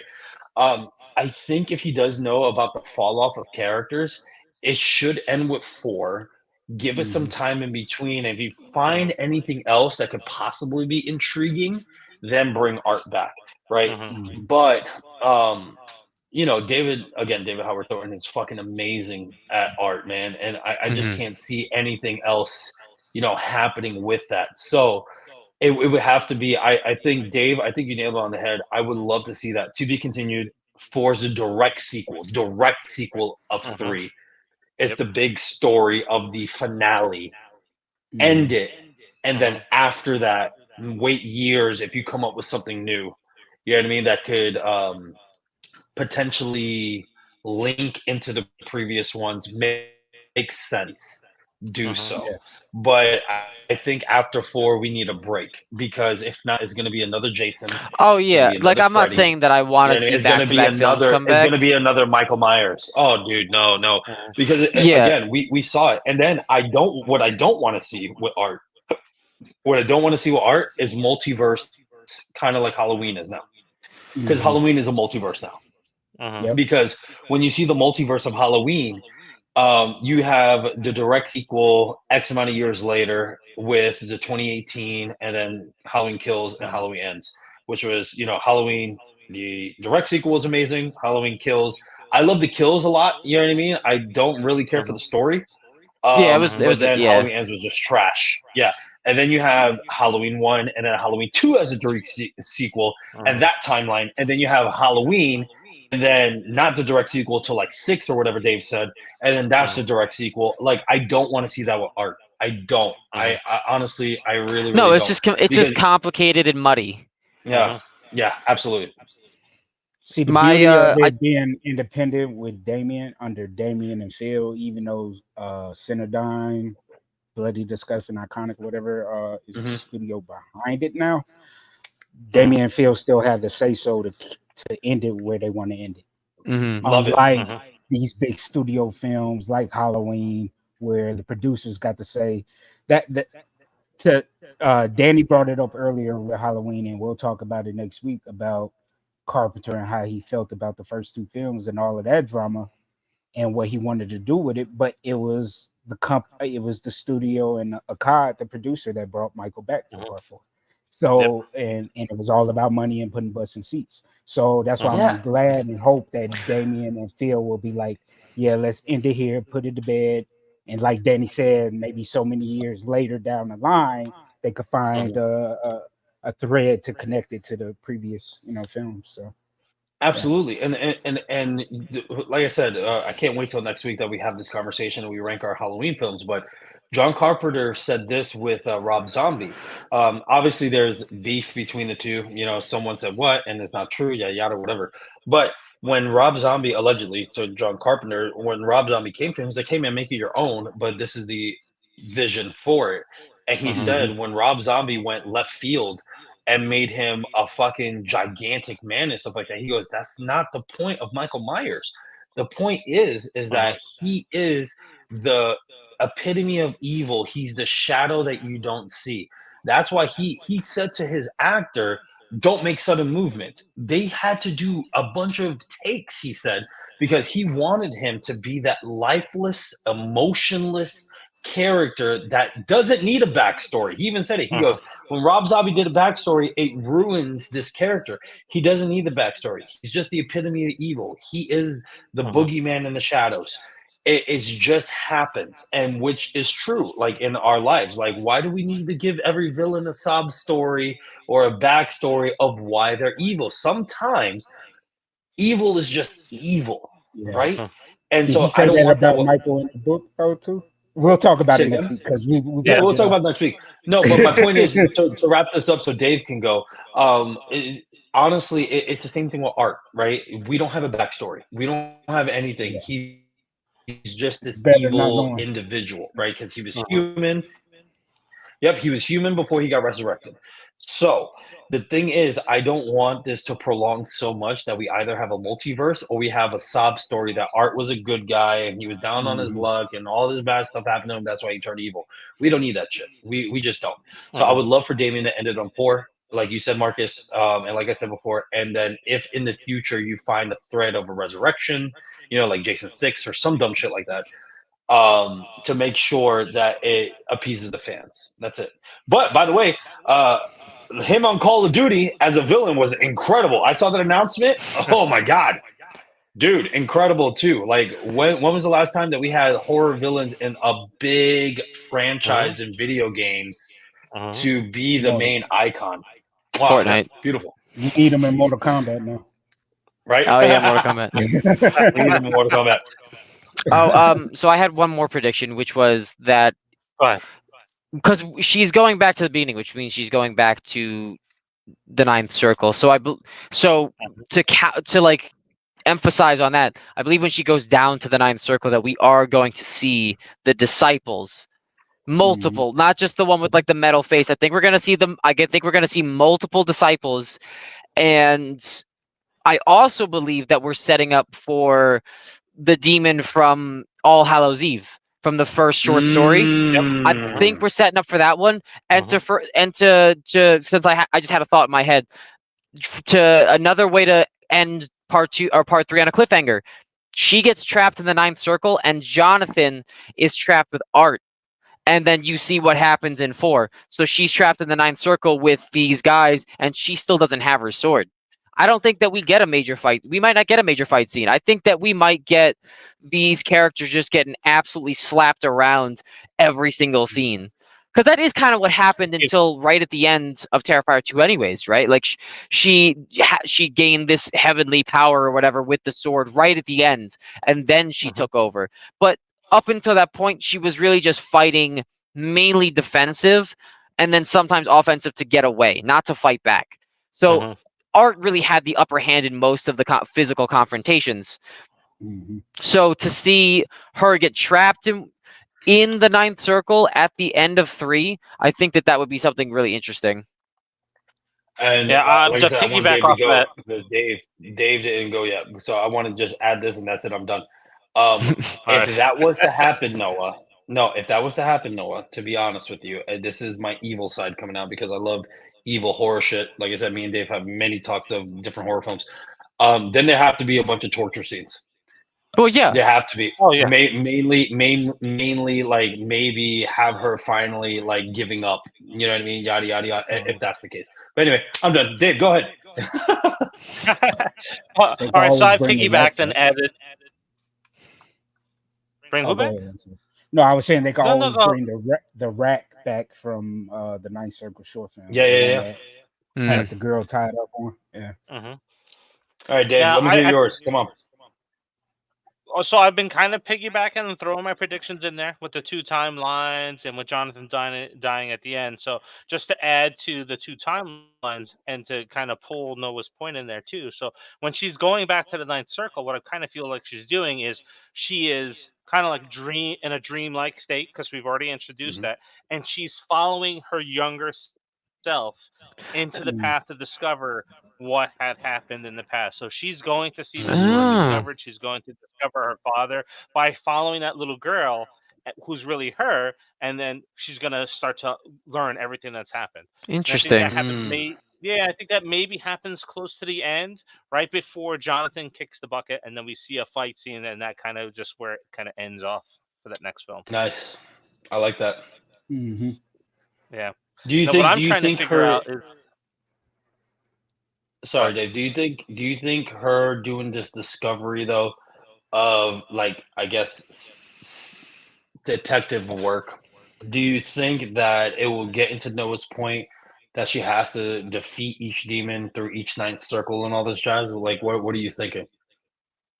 I don't think that's going to happen where she'll have to defeat each demon, but I think it's going to probably unfold maybe in I part think that 4 she's going where after the main villain, the main demon with the whole, like the red guy with the horns. I don't think that she has to kill all of them, but I definitely think it's not going to be like, oh yeah, just go get him.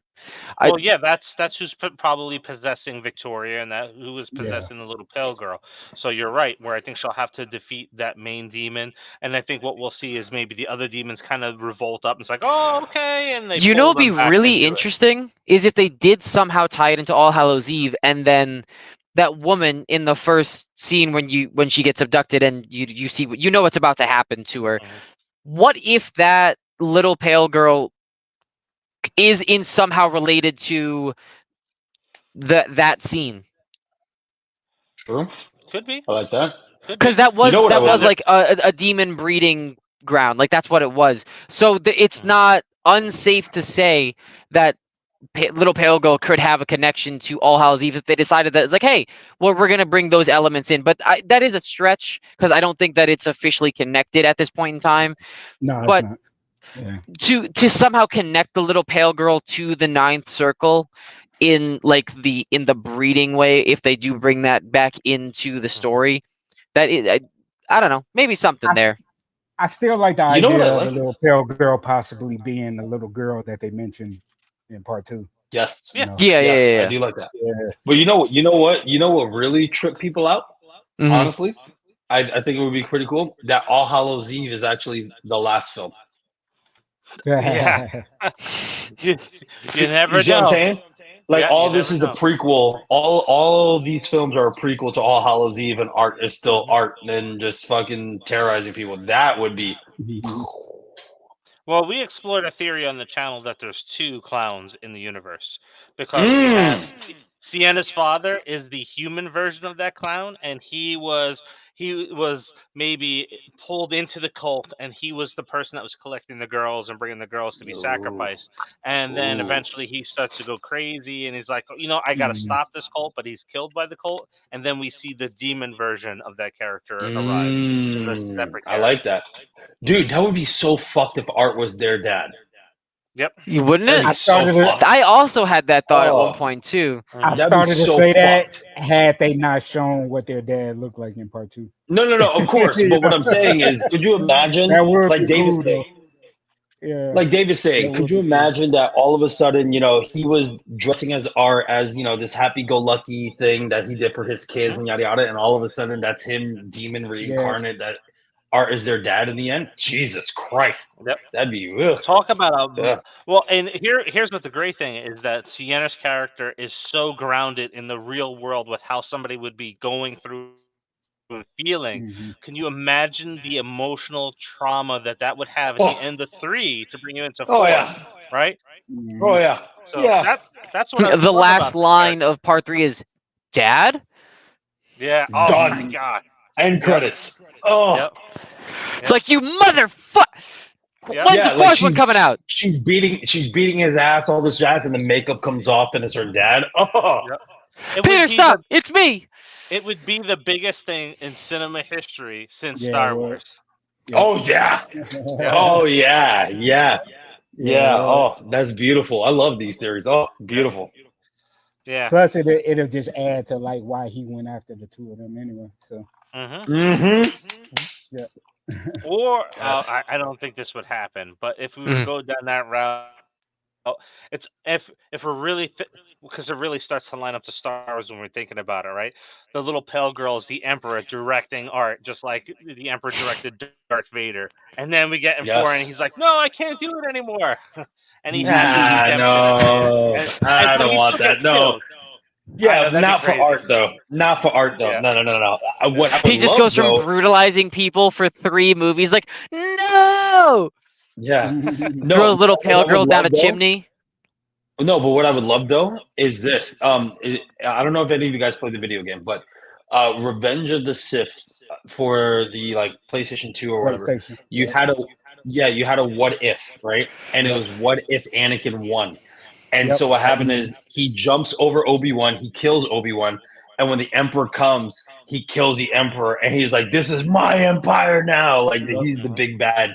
Anakin becomes the big bad of the whole thing, and that's how it ends. That I would love, though. Instead of like no and sacrificing everything for Sienna and Jonathan, I would love if he is the dad. It's like he absorbs Pale Girl or something like that, and he's the ultimate demon. And it's just like they have to kill He's just their a dad beefier version in now. the end. Oh, well, I'm just saying. Imagine Pale girl's that, head's like right on the neck.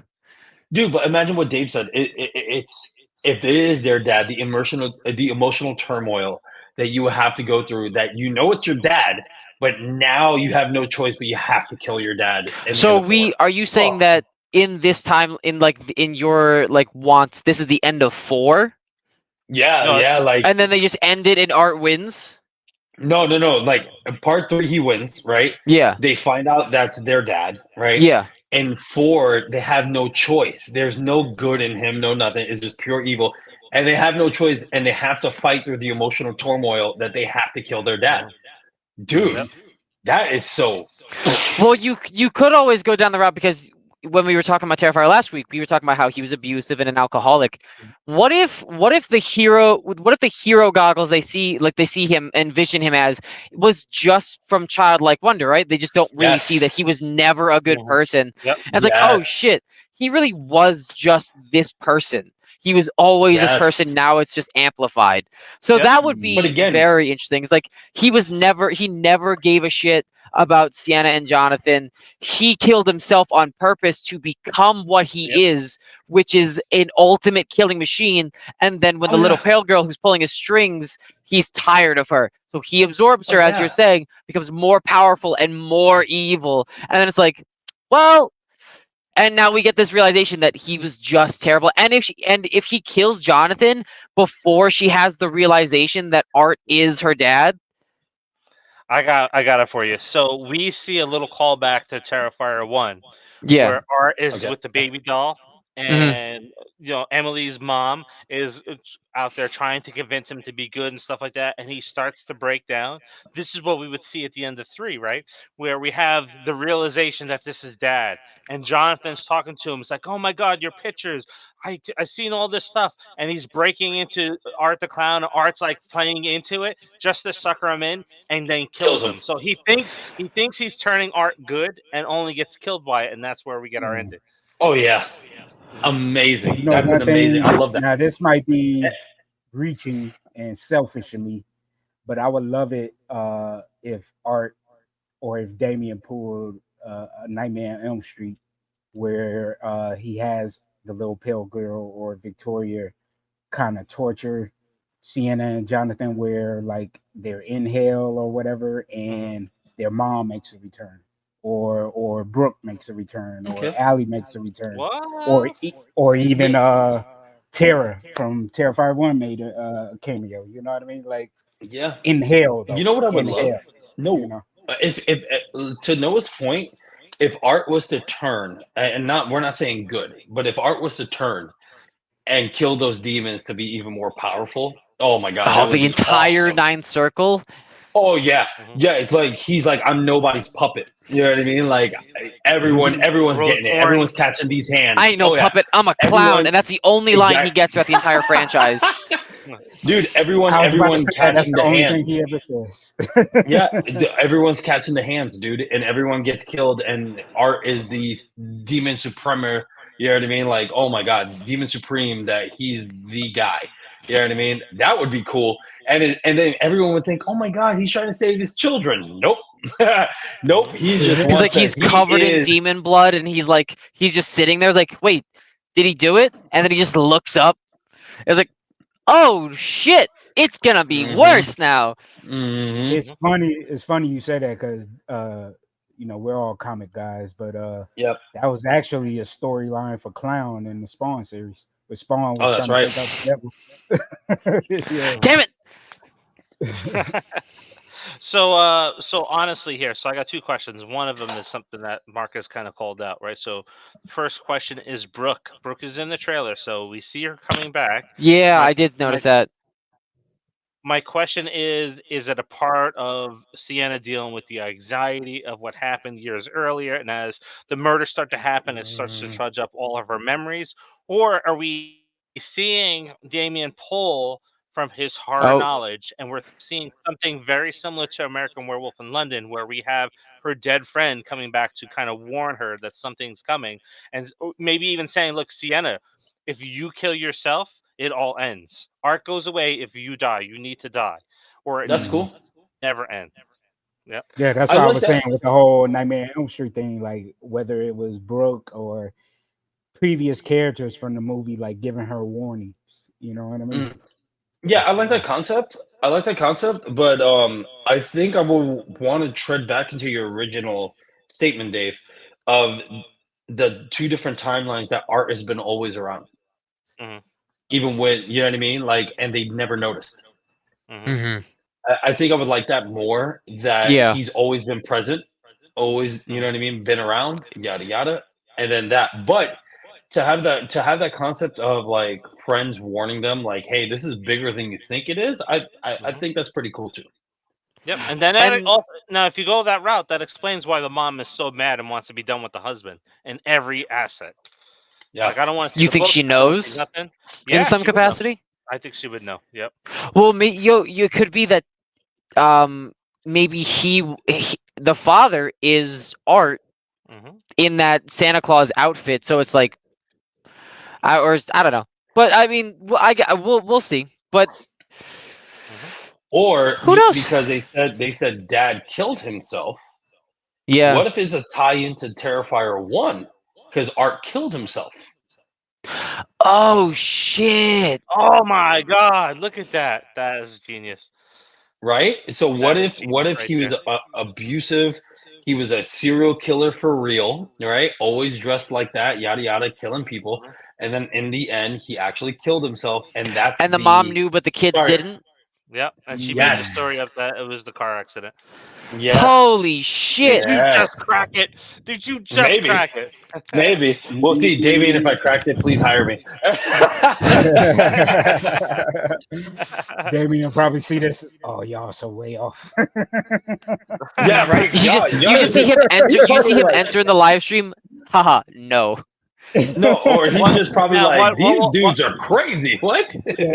But I Now, like what it. will I like happen it. if he watches this? Because I'm going to split the live stream out to the two pieces. But if he Mhm. watches the prediction sometimes, and I saw him before, goes like, "Shit, somebody guessed it," and he actually mentioned somebody out there went through predictions and they know it.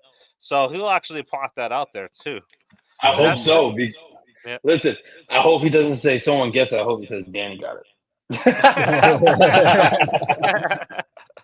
Yeah, he'll do that too. Cause like when we did the Easter egg videos, there was Easter eggs that we uncovered that were never out there, and he's like, "Oh, I was waiting for somebody to find those Easter eggs." So Oh, nice. mhm. Now, my other question is: so the mall Santa Claus scene, is that Yep. real or is that a dream? Ooh. I think that's our controversial scene. No, That- a controversial scene is the shower. No, I don't think it's a. Nah, I don't think that's a controversial scene, but I maybe Dave. I love that it's maybe not a dream, but maybe a vision from Jonathan, for it happening, or Sienna having that vision, or it could be like we were talking about. Maybe if it is the dad, maybe that actually happened years ago. That I while was they thinking were about children. Mm-hmm. Could be. Yeah, I Yeah. definitely say Could it's. be. If we're talking about real. present day timelines, I would say that it's the real and the first appearance of Art back into the public eye, where everyone realizes that he's alive now. Because we do have the cops. We have cops in the trailer trying to find Art. Mhm. So he clearly makes his presence known in a big way at some point in the movie. And why not do that with? Why would the shower scene be controversial in comparison to him slaughtering children? I don't know if we'll go that route. So, Marcus, what were you gonna Yeah. say? Like I'm thinking it's real, and I'm thinking that it actually is probably early on, like after I would say after he's resurrected the head, the body grows out, and I think he Mhm. kills Chris Jericho and Leia's character, the nurse. Mm-hmm. Okay. That's why his hands are super bloody and everything in the scene in the Santa Claus scene. So I think it's like probably like right after that. Like he's just fresh out, he got his body again, and he's just like going to raise hell. His hands think- also could be bloody because he just took out the actual actor for Santa Claus. That too. True. Yep. True. But yeah, I like think it's that. going to happen. I think early that on. that's more realistic, to be Yeah. honest. Mm-hmm. All right. Let's see what we got out there in our comments here. So we got Kristen. Maybe Art was Santa when he was alive in the mall. That's a really good one. Ooh, that's a good one. Let's see what else we got out here. Got William saying, "I don't think Art will ever die." To be honest. True. Let's see here. Jonathan Dunn for Art chopping that long neck. Yeah. Yep. Damn. All right. Let's Go see what check else. out his album, by the way. Elliot got a nice little album out. Oh, yeah, he's in a band, isn't he? Nah, it's solo artist. No, Oh. he's a solo artist. I know. So CG's out there. I know this is the most left field question off subject, and I've asked this multiple lives with Damien. Why does Art take a dump before killing part 2? Was the pale girl like what? Oh, so why is the little pale girl just spew out all that gross nonsense? Mm. I don't think I've seen Damien ever answer that. I think it was just really just for shock factor. Yeah. He was just trying Marcus, to do be. you know why? Maybe Nah, he just to said he correlate to was trying to Terrifier make- 1? Well, he was saying he was just making Art as vile of a character as possible. So that was like probably one of the most despicable things. But then also, I think I can't remember. It was somebody on the team. I know it happened to me at my college where we actually had a shit bandit on campus who would like leave handprints of shit in the community showers and stuff all over the place. Mm. So that was like a real person doing that. So I don't know if Oh, no Damien shit. came across somebody like that, but yeah. No, actually, I came shit. across somebody like Ugh, that's gross. that. Yeah. All right. Well, I mean, in Terrifier 1, he smeared his stuff all over the walls in the first one, and then the second one, she spews everything everywhere on the floor. So maybe that's like her, like saying, "Hey, I'm friendly," because he seemed Yeah. cautious of her in the beginning, and then she Mhm. shit herself, and he's like, "Ah, You're cool." one of me. Yeah, You're that's one their of hello. me. Their hello is just spewing hot garbage out their ass whenever. Alrighty. So we're coming up on the 2 hour mark. So I think we got all of our predictions in. Unless anybody wants to toss anything out there before we go. No, anything Nope. for you? Danny says no. I mean, the Junji Ito Uzumaki comes out soon. I don't have any other predictions, but that comes out today, the 28th. So check that out. Cool Godzilla stuff being released. I really got nothing. All right, Marcus. Anything that you want to close with? No, man, just excited for this movie and excited for our discussion next week because y'all are gonna hate me. Oh my god. I still have to I have to drag myself through these movies. We'll get into it next week. Tune in next week to hear what I was gonna say. Yeah, Halloween is going to be a fun one. So if you want to take part of the drinking game, just make sure you're home. And then anytime you disagree, you got to take a shot of something. I think Boy, I'm we're going gonna through get a half a pint of whiskey. smashed. Yep. We're gonna get smashed during that ranking. I don't drink. I'll take some Yoo-hoo though. I'll right. pull that in. And then I think the following week, I think since we're all or essentially have our tickets, we'll probably be talking about Terrifier and reviewing what we thought about the film, where it's going, and then go from there. Hell yeah. We'll get to Alright, see who's right at the end from today. Yeah. We'll try to make it spoiler free. What, in 2 weeks' time, you'll get to see which of us was right and which of us was way off base. Like I said, I got my ticket already. I'm excited. That's gonna be great. All right. So everybody who's joined us, thank you very much for watching. Don't forget to drop a like and comment on this video. Don't forget, the Art the Clown Popcorn Bucket is available for pre-order on all the 3 movie theater sites, and we are talking to him on the channel. So Danny and I have interviewed him 2 parts. Go check that out and leave your ideas for the Popcorn Bucket for part 4. He's listening, so get your ideas out there. You may just see it. Absolutely. And so don't forget, guys, to like and subscribe. Hit the little bell button so you get all the notifications for all of our videos. Make sure you tell your mom, your brother, everybody under the sun about our channels, and that way we can go ahead and give you the best content as possible.